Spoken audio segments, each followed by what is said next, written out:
Bonjour, Dongo, le conseiller, le promoteur et l'entrepreneur agricole. Si vous cherchez des techniques, vous cherchez des conseils, vous cherchez des motivations, des connaissances nécessaires pour pouvoir lancer vos différents projets agricoles, je pense que vous frappez à la meilleure porte ou encore à la bonne porte. Ici, nous allons vous donner les différents conseils possibles, les différentes techniques de culture possibles pour mieux réussir vos différentes cultures et surtout vos différents projets agricoles.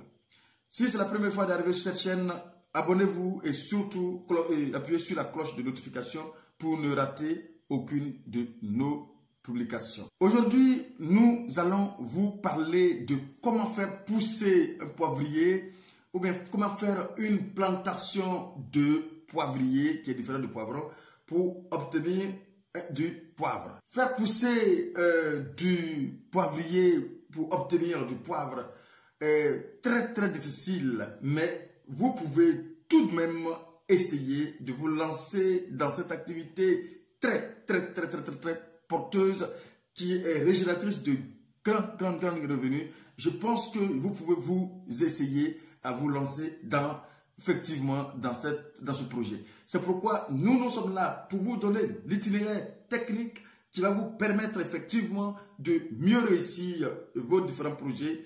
Le poivrier ou bien le poivre noir est l'épice la plus populaire, la plus chère et la plus essentielle du monde. Ça, c'est très important de le savoir. Et c'est pourquoi d'ailleurs, on peut se permettre de l'appeler l'or noir. Donc aujourd'hui, nous allons vraiment essayer de vous donner l'itinéraire technique de la mise en place de ce or noir qu'est, je dirais, le poivrier. Notons que le poivron est originaire du sud de l'Inde. Et il est largement cultivé là-bas, ça c'est clair. Et également d'autres régions tropicales aussi, effectivement, comme le Brésil ou l'Indonésie, vraiment on cultive aussi également le poivre dans ces pays-là. Le poivrier est une plante tropicale. Elle se développe surtout dans les États méridionaux de l'Inde et ces États ont un climat très humide. Oui, près de 90% du poivre vient de ces pays-là en fait. Cela signifie que le poivre noir aime les climats extrêmement humides où les températures ne tombent jamais, je dirais jamais, en dessous de 16 degrés. Il s'agit d'une liane. C'est une liane tout simplement avec une belle feuille, en forme de cœur, tout simplement. Voilà. Voici comment ça se comporte tout simplement. Elle pousse sur un support. Je dirais elle pousse sur un support. Le support c'est quoi? C'est un tuteur qu'on met juste à côté de la plante et ce tuteur-là va permettre de supporter la plante lorsque la plante va commencer à ramper sur ce support tout simplement. Mais il faut que ce support soit réellement une plante qui vit et c'est pourquoi il faut tenir compte de cela. Il ne faut pas prendre des bambous de Chine que vous allez planter là et du coup lorsque ce bambou de Chine va sécher, ça va casser, ça va tomber. Donc du coup, il faut permettre à ce que la plante puisse être posée ou bien puisse être accrochée sur une plante qui vit, un arbre qui vit et c'est pourquoi ce support doit être un arbre qui peut vivre longtemps avec le poivron.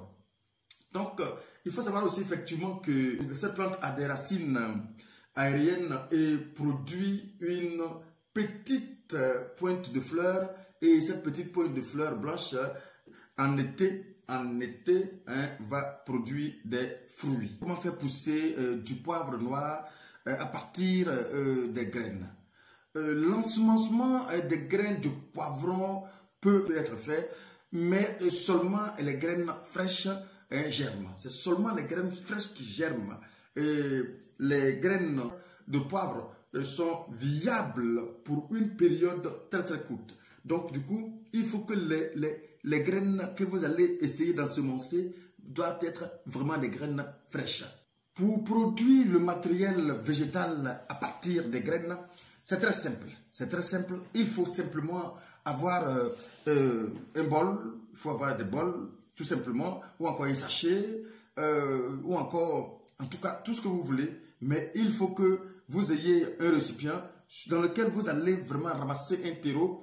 Et puis vous mettez dans le récipient. Ce récipient, ce terreau doit être vraiment... doit avoir réellement une bonne quantité de matière organique. Et cette bonne quantité de matière organique qui va favoriser maintenant un bon développement de vos plants. Maintenant, lorsque vous finissez de remplir soit vos sachets, vous prenez votre doigt tout simplement, vous appuyez tout simplement dans le trou et dans le sachet et vous allez laisser un petit trou d'environ 1 cm de profondeur tout simplement où vous allez laisser tomber un seul grain dans ce trou-là tout simplement. Et vous pouvez l'espacer à un intervalle entre 2 à 3 cm. Vous pouvez mettre autant de grains dans les sachets à un intervalle de 2 à 3 cm tout simplement.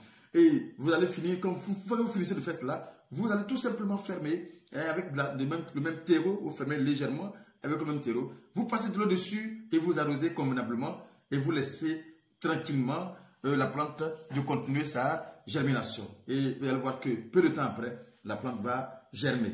Sachez aussi effectivement qu'on peut aussi développer le matériel végétal à partir tout simplement des boutures. Alors donc ça aussi c'est une technique aussi de professionnels. On peut aussi le faire à partir des boutures tout simplement en prenant des boutures que vous allez laisser tout simplement aussi repousser tout simplement. Mais là il faut que ce soit un travail de professionnel pour que vous puissiez arriver à des résultats tout simplement.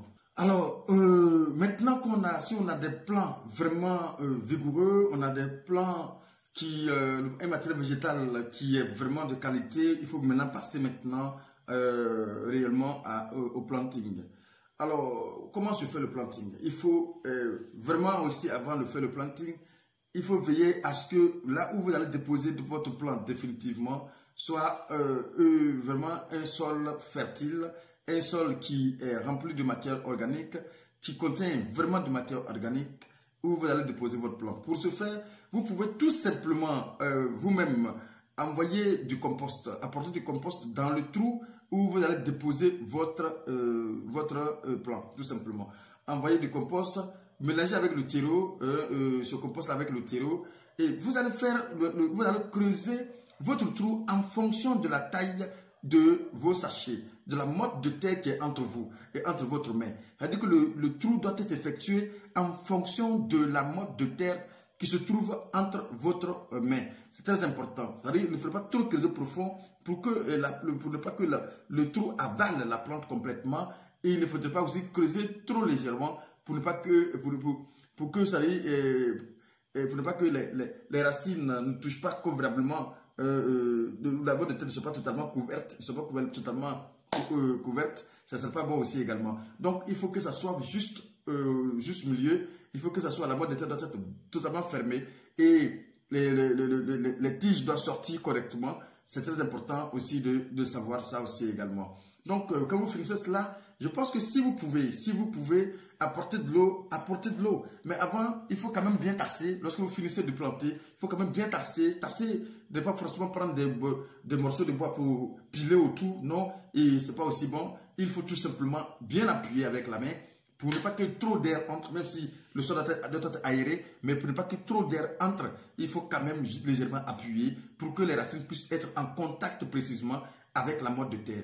Quand les racines vont se fixer, parce que lorsque vous employez, à force de secouer, de remuer, les racines se décollent carrément de la motte de terre. Donc, quand vous tassez bien, les racines vont se fixer, les racines vont se repositionner et du coup, sur la motte de terre, et vous allez voir que le développement de la plante va être beaucoup plus rapide dans ce cas de figure-là. C'est très important aussi de le souligner également.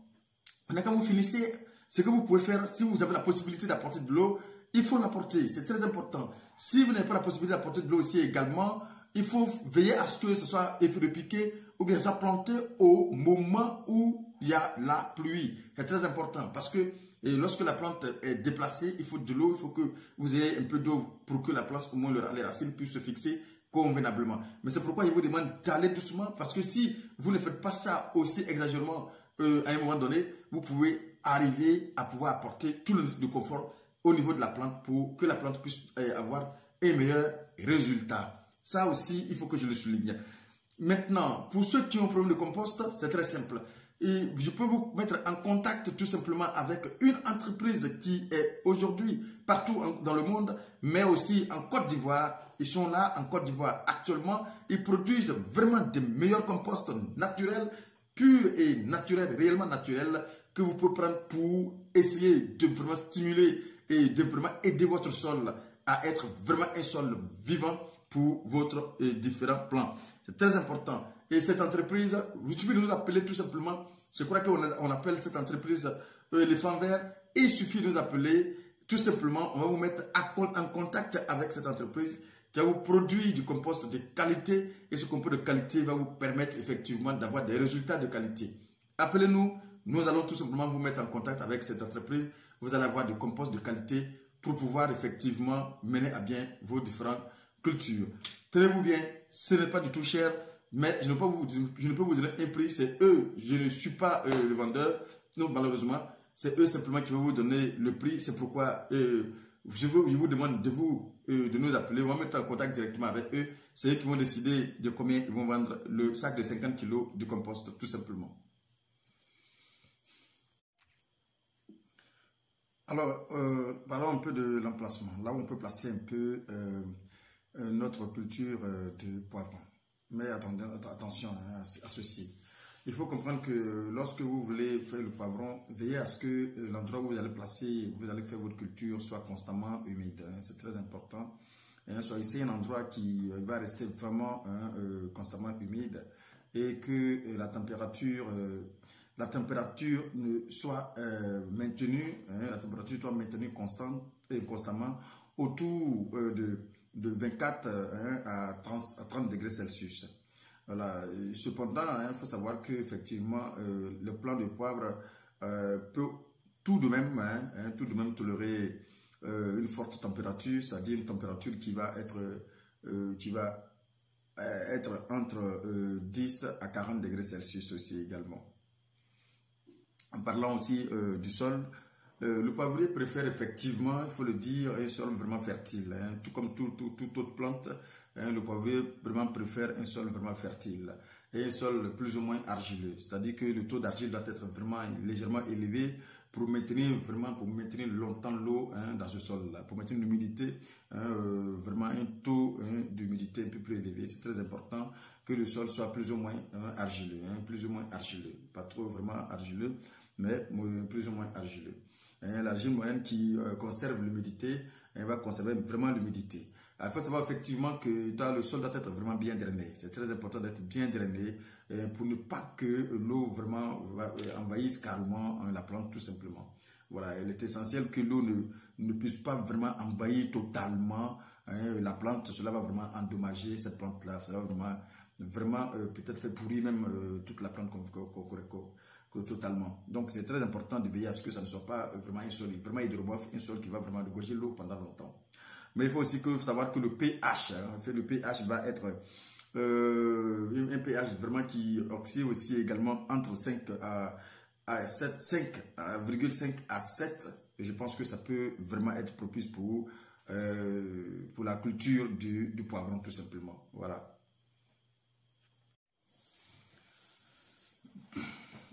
L'ensoleillement. Alors, il faut chercher vraiment l'ombrage vraiment discret. Je entends par l'ombrage discret un endroit qui reçoit de la lumière très filtrée. La lumière doit être très filtrée pour éviter que l'ensoleillement puisse frapper directement la plante. C'est-à-dire quoi? La plante peut être endommagée si le soleil est directement vraiment lié, bien confronté, ou bien la plante est confrontée à un ensoleillement très aigu. Cela peut endommager clairement vos plants. Donc, il faut chercher vraiment une lumière très filtrée pour éviter que l'ensoleillement puisse frapper directement le plant, surtout les jeunes plants. Alors, on peut éviter que le soleil puisse vraiment attaquer directement les plants dans un premier temps. En quoi faisant? En cherchant un chiffon qu'on va prendre pour essayer d'amortir un peu les rayons du soleil qui vont frapper directement la plante dans un premier temps. Donc, du coup, on a la possibilité d'essayer d'éviter que ces rayons de soleil puissent frapper directement les plants en prenant ce chiffon-là qui va essayer de faire une barrière qui va filtrer les rayons de soleil qui vont venir sur la plante, d'où ça va amortir un peu la chaleur qui va frapper les plants ou bien que la chaleur qui va s'infiltrer au niveau de la racine pour les endommager. Alors, il faut le faire pour permettre à ce que, au moins, l'ombrage doit être filtré ou bien cette ombrage doit filtrer la lumière du soleil à au moins 50% pour essayer au moins que le soleil puisse frapper à 100% les plants. Cela est très important. L'arrosage. Assurez-vous de bien arroser afin de garder le sol toujours légèrement humide. Ce qui permettra de laisser ce sol-là assécher totalement, sécher entre les arrosages. Il faut s'assurer qu'il y a toujours une humidité qui lie deux arrosages. C'est-à-dire ne pas laisser trop ce sol-là trop sec avant d'apporter de l'eau. Surtout lorsque nous sommes en période sèche. C'est très important. Vous savez, je préfère même que vous laissez votre plante et définitivement se débrouiller seul avec, avec son environnement que de vouloir apporter de l'eau d'une manière vraiment inadaptée. Parce que lorsque vous apportez de l'eau et que vous laissez entre deux arrosages un assèchement, bien, je dirais un sol très sec, lorsque vous allez apporter de l'eau, quelquefois, quelle que soit la quantité d'eau apportée, si vous ne faites pas attention, la plante va prendre un coup. Parce que c'est comme si vous allez chauffer de l'eau pour verser en bas de la plante. Parce que vous avez laissé trop assécher. Et ça, ce n'est pas très conseillé. Vous savez, le poivrier aime beaucoup l'humidité. Alors, plus il y a l'humidité, plus la plante se comporte mieux. Donc, maintenez l'humidité autour du palmier et du poivrier semble être vraiment très important pour le bien-être de cette plante. C'est très important de le savoir parce que sans l'humidité, le poivron va forcément prendre un coup. Alors, pour cela, il faut simplement brumiser, la plante très régulièrement et il faut le faire. Très souvent, lorsque la possibilité s'offre à vous et que vous pensez que vous pouvez le faire, brumiser la plante, brumiser avec de l'eau douce, très souvent, cela vraiment va être très propice pour le développement, pour l'évolution et pour le bien-être de votre plante. Et si vous cultivez réellement le poivron, le poivre, et j'insiste encore le poivre noir dans des pots, alors placez-les sur une soucoupe. Placez-les sur une soucoupe remplie d'eau et cela augmentera réellement également le niveau d'humidité. Ça aussi, c'est important de souligner.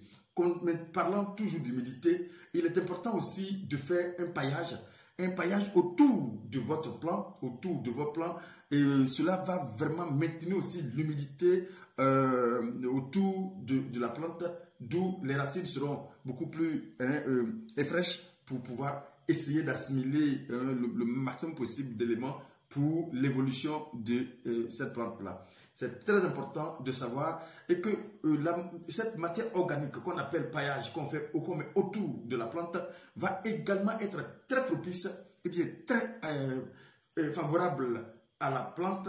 Pourquoi? Parce que dans sa décomposition, cela va forcément maintenir, va donner de la matière organique, de l'humus et tous les éléments nécessaires pour l'évolution de la plante, pour la croissance de cette plante-là. Donc, il est important, quand possibilité s'offre à vous aussi également, de pouvoir faire des paillages autour de chaque plante.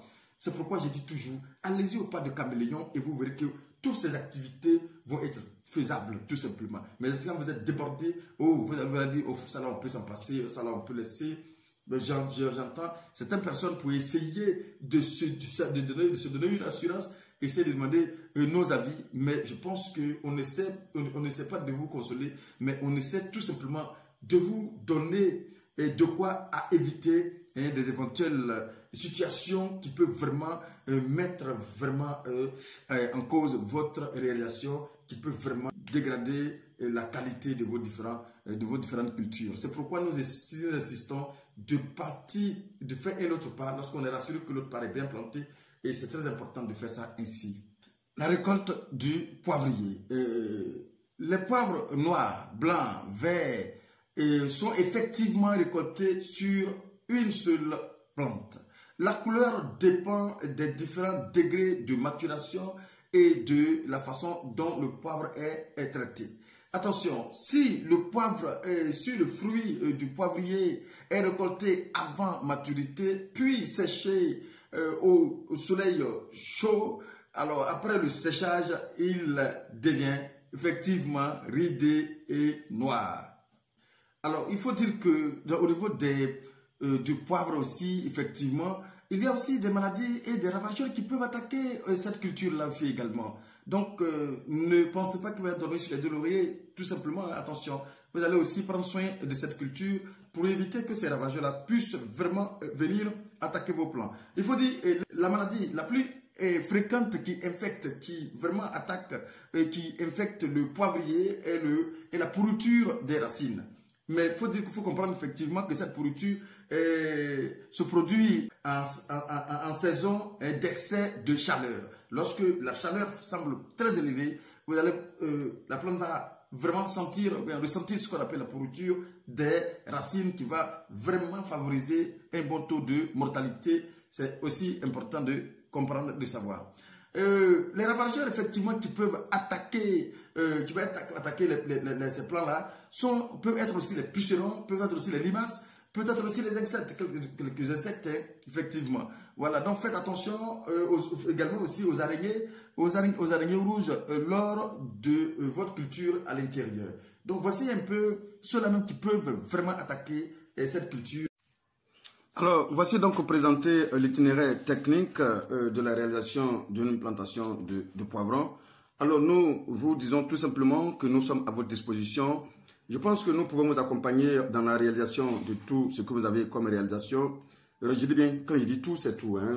Dans les cultures pérennes, les cultures à court cycle, les cultures vivrières, cultures maraîchères, je pense que nous pouvons aussi travailler en vraie collaboration dans vos différentes réalisations, en vraiment s'accompagnant comme il le faut pour réussir réellement nos différentes réalisations. Il faut savoir que nous avons aussi à notre disposition des produits biologiques que nous avons à notre disposition, que nous pouvons vous conseiller effectivement pour pouvoir remédier à tous les problèmes que je peux citer, les problèmes fongiques, les problèmes d'insectes, les problèmes de acaricides et d'acariens. Je pense que tout ce qu'il y a comme problème dans les différentes difficultés, dans les différentes plantations, nous avons vraiment les produits que nous avons expérimentés nous-mêmes, que nous utilisons nous-mêmes, en tout cas qui ont fait leurs effets. Je pense qu'on peut vous les proposer et je pense que ça peut vraiment vous aider. Alors, si vous avez besoin de nos services, nous sommes tout simplement au 07 58 29 30 70. Tout simplement, vous pouvez nous contacter et je pense qu'on pourra faire chemin dans la réalisation de vos différents projets. Nous pouvons faire des suivis en ligne, que ce soit vous soyez en Afrique, nous pouvons faire des suivis en ligne, nous pouvons structurer et puis maintenant suivre ça vraiment en ligne. Je pense qu'on peut se donner des conseils. Nous faisons des coachings. On a senti que vous avez besoin de beaucoup d'informations, vous avez besoin d'appui. Et c'est pourquoi nous sommes là pour vous appuyer en vous partageant notre expérience, tout simplement. Il dit bien en vous partageant notre expérience. Pas vraiment quelque chose d'extraordinaire au niveau des différentes formations, mais nous allons vous accompagner avec notre expérience. Ce que nous avons pu emmagasiner durant toutes ces années de pratique, c'est ce que nous partageons. Et je pense que cela peut vraiment vous aider. Il suffit tout simplement de nous contacter. Nous allons vous donner ce que nous connaissons dans l'agriculture. De manière pratique, je dis bien de manière pratique. Merci. Encore une fois, c'est le même Dongo. Dongo, le conseiller entrepreneur et promoteur agricole. Nous sommes là à vos services. Encore une fois, à bientôt pour une autre vidéo.